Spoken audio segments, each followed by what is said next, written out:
Welcome to Biz Wire. I'm Joseph Nordstrom in Beijing.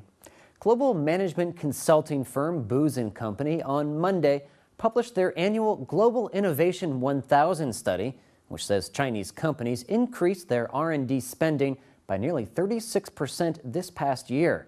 This is by far the highest growth of any region in the world. The study, which Booz has conducted for the past 9 years, found that Chinese companies' share of global R&D spending showed a 7-fold rise from 0.4% in 2008 to 3.2% of the total in 2013. However, despite the surging R&D spending by Chinese companies, Booz found no correlation between how much they spent on R&D and how well they performed over the long term. A global partner at Booz, Steve Veldhoen, said when it comes to innovation, how you spend is much more important than how much you spend.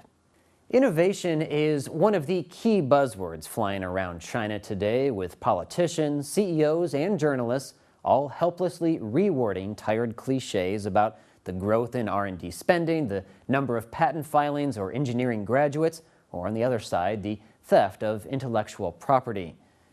For decades, China has followed a top-down, state-led model of innovation, where science and technology ministries identify the priorities, give them generous funding, and send armies of students overseas.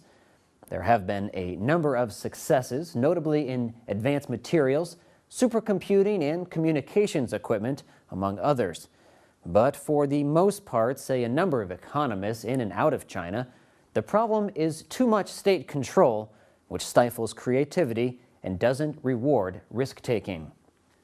President Xi Jinping seems to be modeling his administration in many ways on Deng Xiaoping's leadership, whose #1 priority in opening up China in 1978 was to first improve the country's level of science and technology. President Xi has emphasized reform of the science and innovation system repeatedly in his recent visits to the Chinese Academy of Sciences, the Dalian High-Tech Industrial Zone, and Zhongguancun here in Beijing. Statistics can't describe everything, but they do help to tell part of the story here.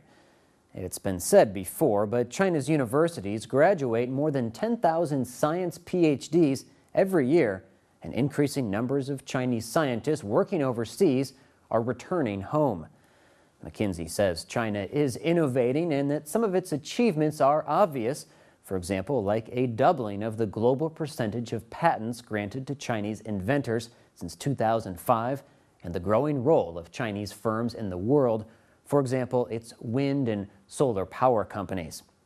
The consultancy says other developments, such as advances in domestically oriented consumer electronics, instant messaging, and online gaming, might escape the attention of those outside China.